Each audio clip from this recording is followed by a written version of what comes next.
Assalamualaikum warahmatullahi wabarakatuh.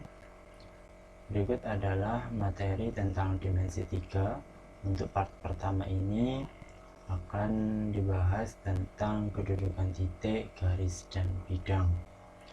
Untuk peta konsepnya seperti ini. Di dimensi 3 ada dua, bangun ruang sisi datar dan bangun ruang sisi lengkung. Contohnya untuk bangun ruang sisi datar seperti kubus, balok, limas, dan prisma. Dan untuk bangun ruang sisi lengkung contohnya seperti kerucut, tabung, sama bola.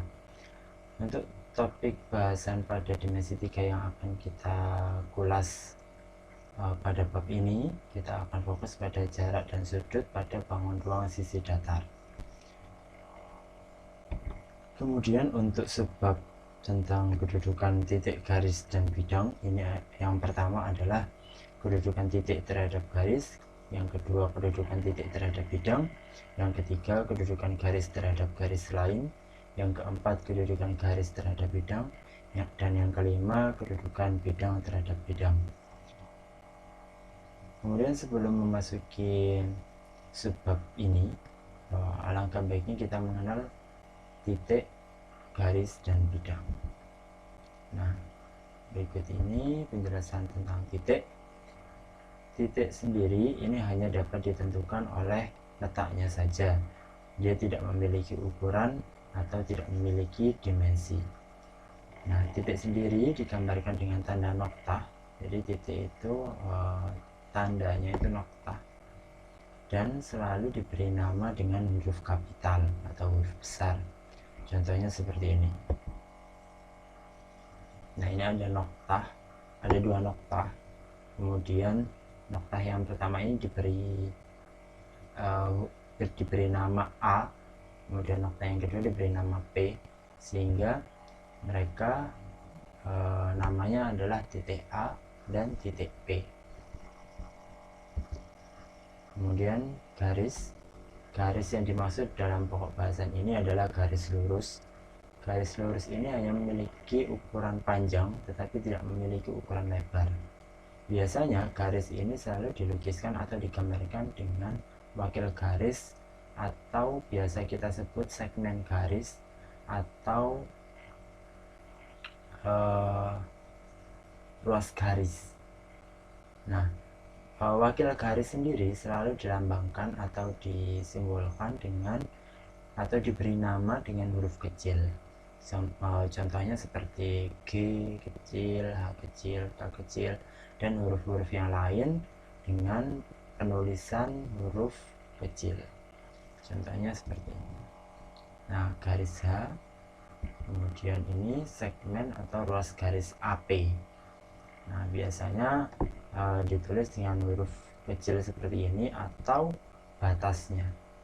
Misalkan garis itu dibatasi oleh A sama dibatasi oleh P, berarti dia ini segmen garis AP. Nah, untuk garis H sebenarnya di sini ada kalau garis itu tidak terbatas ya, sehingga tandanya dia tidak terbatas.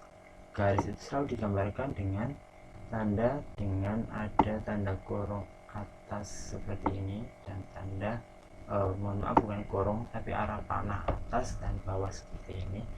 Ini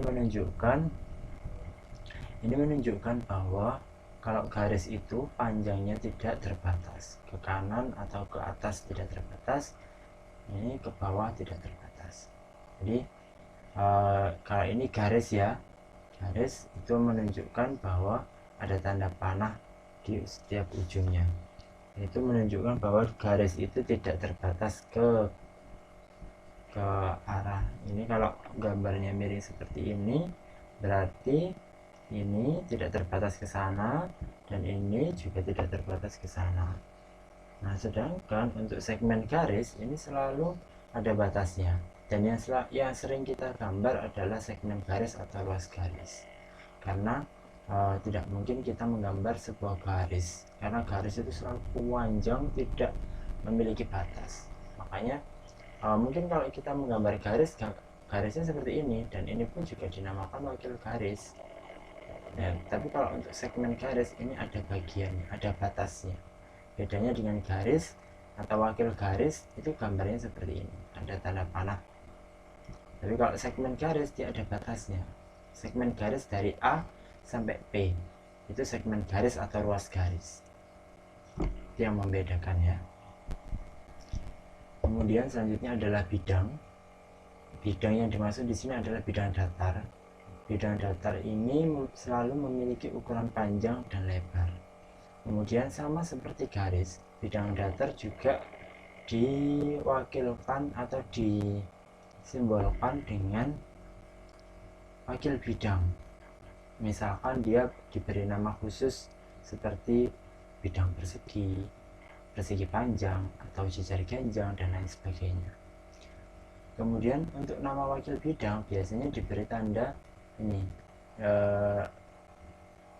bidang alfa, bidang beta, bidang mu, atau dengan menyebutkan titik-titik yang mengelilingi pada bidang. Nah, contohnya di sini ada bidang alfa.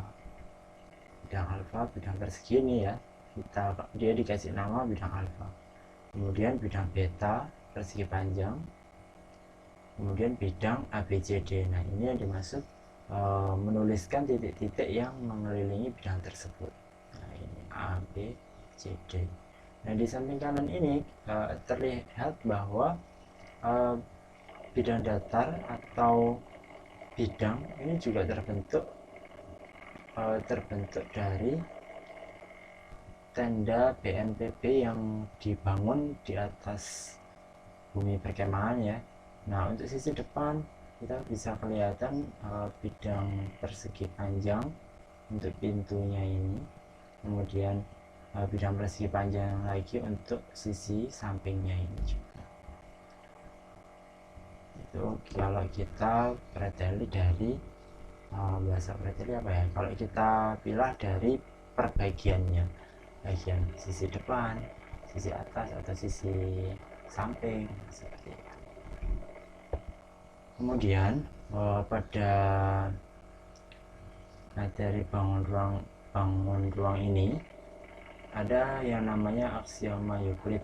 Jadi Euclid ini mengemukakan sebuah aksioma, beberapa aksioma. Yang kita bahas nanti ada 3 aksioma. Nah, aksioma itu sendiri adalah sebuah pernyataan yang diandaikan atau dimisalkan benar dengan tanpa kita membuktikan terlebih dahulu. Jadi sebuah kebenaran yang tidak perlu kita buktikan. Nah, untuk aksioma yang dibahas dalam materi ini, yang pertama ini ada aksioma pertama, ininya adalah melalui 2 buah titik sembarang tapi tidak berimpit hanya dapat dibuat sebuah garis. Jadi misalkan ada 2 buah titik, titik A sama titik P, ini hanya dapat dibuat sebuah garis. Seperti itu. Kemudian untuk aksioma yang kedua, jika sebuah garis dan bidang mempunyai 2 buah titik persekutuan, maka garis tersebut seluruhnya terletak pada bidang. Jadi misalkan ada sebuah garis dan bidang, garis ini dan bidang alfa ini memiliki 2 buah titik persekutuan. Titik persekutuan misalkan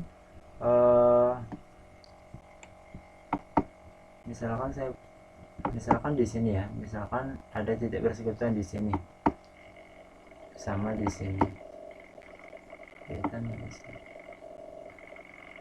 di sini sama di sini. Nah, titik persekutuan ini berarti titik yang ini ya, yang ada pada garis dan ada pada bidang. Ini juga gitu, ada pada garis dan ada pada bidang. Nah, itu titik persekutuan. Maka garis tersebut, garis ini terletak pada bidang seluruhnya. Jadi garis ini semuanya terletak pada bidang. Kemudian aksioma yang ketiga, melalui 3 buah titik sembarang, tidak pada satu garis ya. Jadi titiknya 3 buah titik itu tidak pada satu garis. Misalkan mencar sembarang, bebas di mana aja. hanya dapat dibuat sebuah bidang. Jadi ketika ada 3 buah titik sembarang, letaknya sembarang dimanapun, mau di sini, mau di sini, di sini, boleh. Minimal 3 itu hanya dapat dibuat sebuah bidang. Itu maksud dari aksioma 3.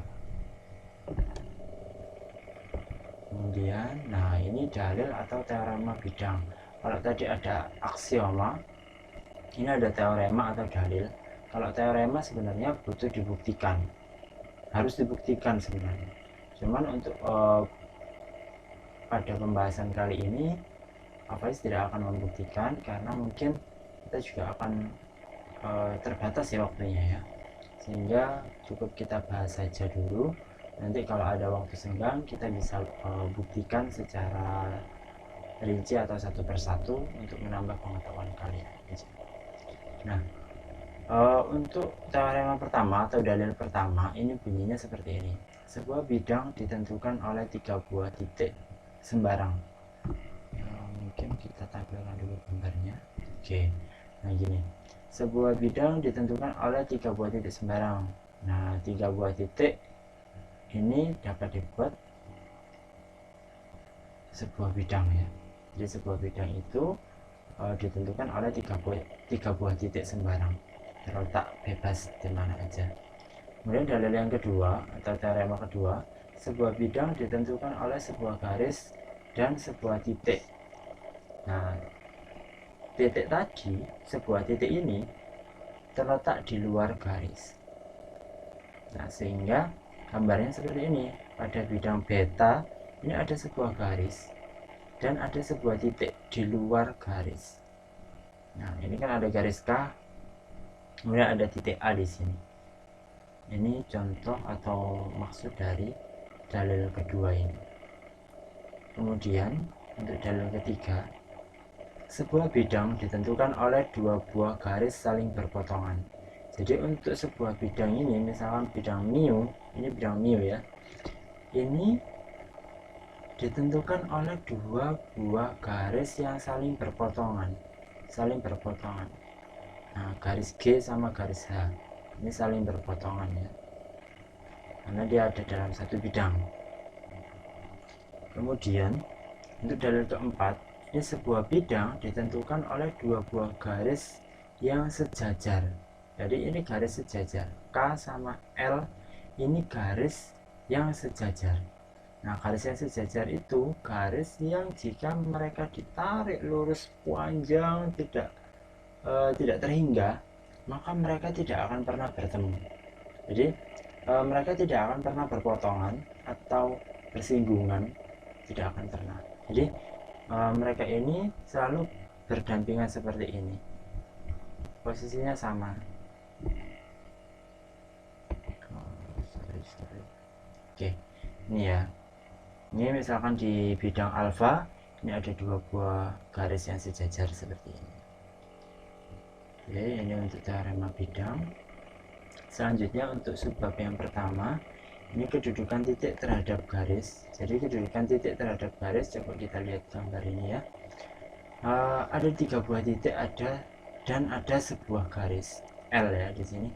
3 titiknya, titik A, titik B, sama titik C.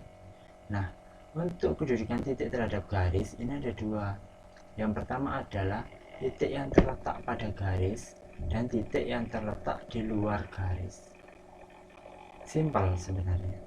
Nah, yang pertama titik terletak pada garis, berarti titik mana aja yang ada di dalam garis? Ya titik A sama titik B. Sedangkan yang di luar garis, di titik C, itu yang ada di luar garis. Seperti itu aja untuk kedudukan titik terhadap garis. Nah, untuk contoh di sini berdasarkan gambar di samping, kita coba tentukan kedudukan titik. Yang pertama, kedudukan titik E terhadap garis K. Di mana sih titik E? Nah, titik E itu di sini ya. Titik E di sini, titik K-nya di ini garis biru ini ya. Ini garis K. Maaf ya, garis K ya. Garis biru ini. Nah, kedudukan titik E terhadap garis K berarti dia terletak pada garis K atau di luar garis K. Nah, pasti jawabannya di luar garis K karena dia ada di sini, bukan ada di dalam sini, bukan ada di dalam garis biru ini. Sedangkan yang B, kedudukan titik A dan B terletak terhadap garis K, maka dia titik A dan titik B terletak pada garis K karena dia ada di sini ya. Nah, dia ada di sini. Nah, kalau kita tulis bisa seperti ini. Yang A titik E terletak di luar garis K, yang B titik A dan B terletak pada garis K.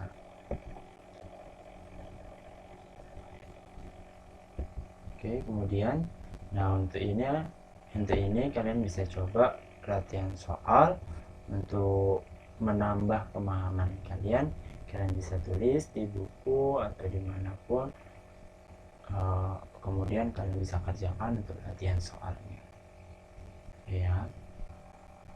Kemudian untuk berikutnya,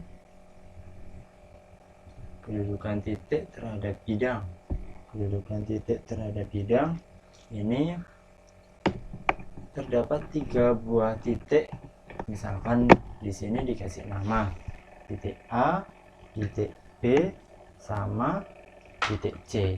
Nah, sama sebuah bidang. Jadi misalkan di sini ada 3 buah titik dan sama 1 buah bidang. Kalau di sini dikasih nama bidang alfa. Nah, kedudukan titik terhadap bidang ini juga sama, terletak pada bidang atau terletak di luar bidang. Nah, kita lihat di sini ada gambar di bawah ini, gambar bidang alfa ya. Titik A dan B terletak pada bidang alfa karena dia ada di dalam sini ya. Kemudian titik yang terletak di luar bidang siapa ya? Jelas-jelas di sini adalah titik C yang terletak di luar bidang ya. Kemudian nah ini untuk contoh, misalkan ada sebuah balok A, B, C, D, E, F, G, H. Diketahui bahwa titik P dan titik Q merupakan titik tengah rusuk EF dan rusuk GH secara berturut-turut. Nampak pada gambar di samping ini ya. Ini ya, titik P nya di sini, tengah-tengahnya EF, Q nya di sini, tengah-tengahnya GH atau HG boleh. Nah, yang ditanyakan adalah kedudukan titik P terhadap bidang ABFE. Gimana sih bidang ABFE? Ternyata bidang ABFE adalah bidang ini, yang depan ini ya, ada blok warna kuning. Titik P terhadap bidang ABFE, berarti titik P ini di mana? Di dalam atau terletak pada bidang ABFE. Kemudian yang kedua, kedudukan titik Q terhadap bidang ADHE. Nah, bidang ADHE di sini. ADHE, dia ada di sini. Nah, kalau Q-nya di sini, berarti dia terletak di luar bidang ADHE. Jelas ya. Nah, untuk berikutnya ini adalah latihan soal yang kedua ya, soal kedua. Dan bisa lihat, perhatikan gambar balok di samping. Diketahui titik R dan S merupakan titik tengah rusuk CD dan BC. Tentukan kedudukan titik R terhadap bidang ABCD, kemudian kedudukan titik S terhadap bidang DCGH, kedudukan titik G terhadap bidang ABCD, dan seterusnya. Kalian bisa coba kerjakan di buku kalian, sehingga nanti untuk menambah pemahaman kalian tentang materi ini ya, kedudukan titik terhadap bidang. Kemudian untuk yang ketiga adalah kedudukan garis terhadap garis lain. Ini ada yang pertama dua buah garis yang berpotongan. Jadi dua buah garis yang berpotongan. Misalkan di sini kita beri garis yang pertama, kita kasih nama garis M, yang kedua kita kasih nama garis N. Nah, bidangnya kita kasih nama alfa. Jadi garis M dan N dikatakan berpotongan karena mereka terletak pada bidang yang sama, pada satu bidang. Jadi dua garis yang berpotongan ini terletak pada satu bidang, dan kedua garis memiliki satu titik persekutuan. Kalau di gambar ini kalian bisa lihat dia titik persekutuan adalah titik A ini ya, titik A ini titik persekutuannya. Kemudian yang kedua, dua garis yang sejajar. Garis P dan Q dikatakan sejajar karena terletak pada bidang alfa. Mereka terletak pada bidang yang sama. Tetapi kedua garis tidak mempunyai titik persekutuan. Jadi mereka ini, P dan Q ini, mereka tidak akan memiliki titik persekutuan karena mereka tidak akan bertemu seperti yang titik persekutuan A ini. Mereka tidak akan membentuk seperti ini, tapi mereka akan sejajar seperti ini terus, berdampingan begini. Kemudian yang ketiga, dua garis bersilangan. Garis R bersilangan dengan S karena garis R terletak pada bidang alfa, sedangkan garis S menembus bidang alfa. Nah, garis S ini menembus. Nah, di sini ada tanda titik-titik ini. Ini artinya menembus. Dia menembus dari atas, menembus ke bidang alfa melalui garis R. Dia melewati garis R. Ini ada garis R, kemudian sama ada garis S. S ini menembus dari atas ke bawah. Itu ya. Itu bedanya bersilangan dengan berpotongan. Hati-hati ketika memahami antara berpotongan dan bersilangan. Kalau berpotongan berarti dia terletak pada satu bidang, tetapi kalau dia bersilangan berarti dia menembus bidang tersebut. Jadi ada satu garis yang ada pada bidang dan atas ada satu garis yang menembus bidang tersebut. Dan garis yang menembus itu melalui atau melewati garis yang ada di bidang tadi. Kalau di gambar ini garis R yang menembus garis S, seperti itu ya. Kemudian ini untuk contoh, coba kita lihat 5 peraturan yang ada di gambar. Nah, sebutkan pasangan rusuk yang sejajar. Berarti rusuk yang sejajar, rusuk yang terletak pada satu bidang, dan jika ditarik garis tak terhingga mereka tidak akan pernah bertemu. Jadi kalau di sini kalian bisa lihat yang sewarna. Nah, rusuk KL dan rusuk NM ini sepasang. Ini mereka sejajar.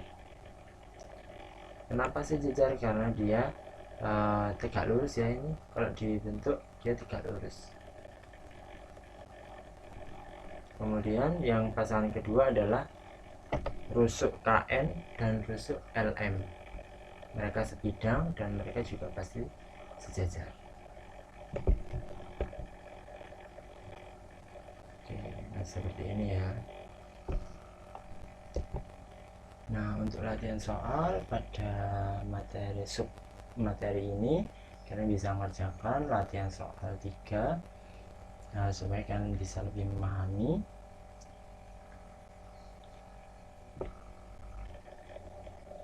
Untuk berikutnya kita lanjut ke yang keempat, yaitu kedudukan garis terhadap bidang. Untuk yang pertama adalah garis yang terletak pada bidang. Oke, kita munculkan gambarnya. Garis M dan N terletak pada bidang alfa karena setiap titik pada garis terletak pada bidang alfa, maka garis itu juga terletak pada bidang alfa. Jadi misalkan nih ada sebuah garis M. Garis M ini kan pasti dia punya titik. Nah, titik ini terletak pada bidang karena M-nya terletak pada bidang alfa. Nah, begitupun di garis N juga gitu. Dia pasti ada titik kan di garis N-nya ini. Sehingga garis ini juga terletak pada karena garis ini terletak pada bidang, titik ini juga terletak pada bidang. Kalau di sini bidangnya namanya alfa ya. Kemudian garis yang sejajar dengan bidang. Nah, garis yang sejajar dengan bidang ini maksudnya gimana? Misalkan di sini ada garis K yang terletak pada bidang alfa dan garis L terletak di luar bidang alfa. Nah, tetapi garis K dan L ini mereka saling sejajar. Ketika dilihat posisinya, mereka saling sejajar. Yang K ini sejajar dengan L juga sejajar dengan K. Maka garis L ini sejajar dengan bidang alfa. Jadi garis L ini karena sejajar dengan K, maka garis L ini sejajar dengan bidang alfa ini.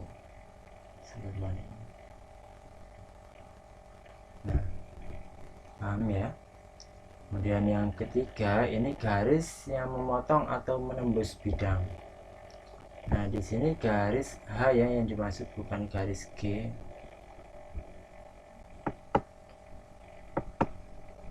Ini garis H.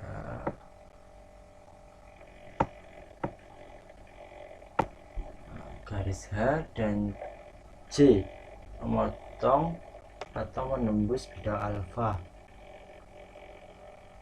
Yang pertama,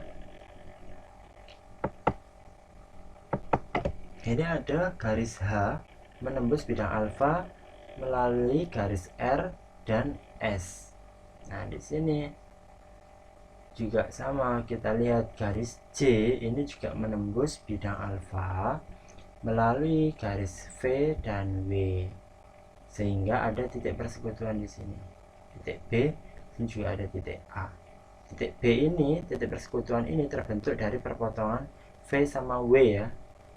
Sedangkan yang persekutuan A ini terbentuk dari perpotongan R sama S. Nah, di sini akibat dari adanya garis yang memotong atau menembus bidang alfa,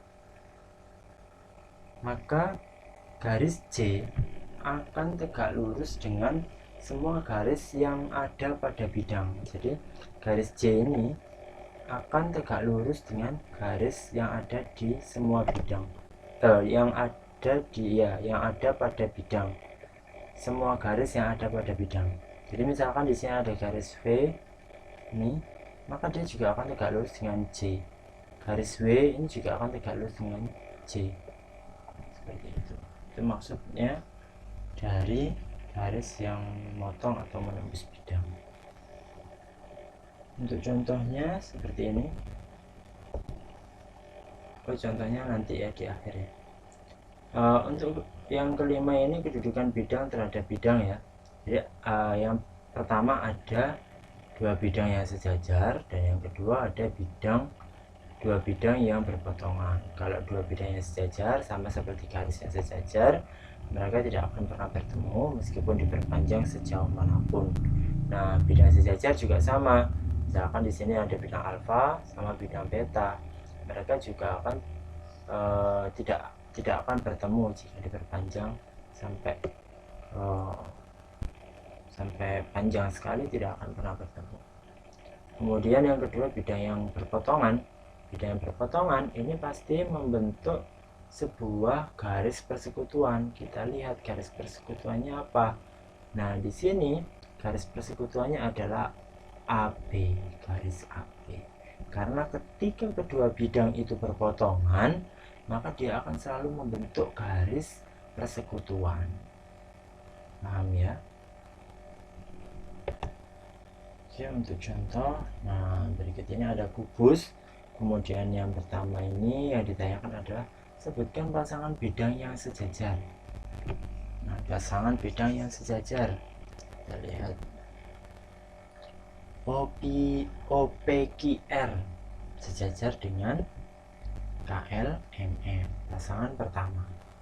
Kemudian pasangan yang kedua KNRO dengan LMQP.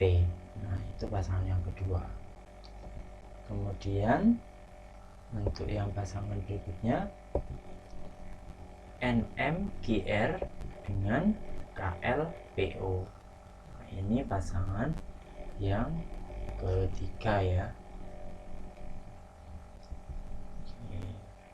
Itu untuk pasangan bidang yang sejajar.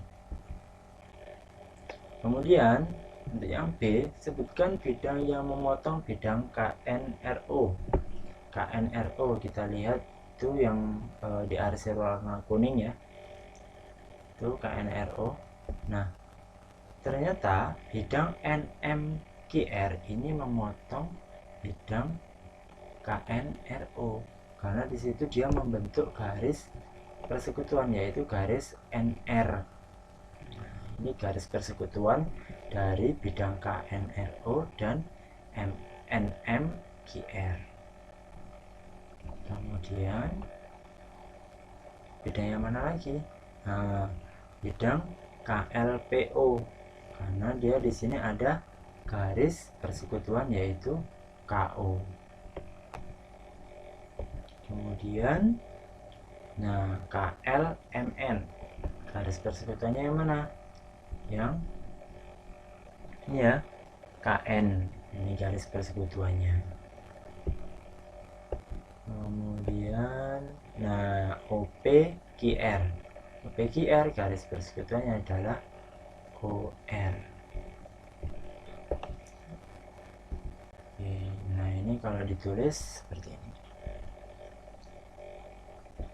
Oke, nah ini untuk latihan soalnya ya. Latihan soal bisa kalian coba, kalian kerjakan di buku tulis. Ini latihan soal 4 ya. Di sini ada sebuah kubus, terus diminta untuk mencari pasangan bidang yang sejajar dan bidang yang memotong bidang KMKO. Jadi bidang KMKO di sini ya, KMKO. Sini.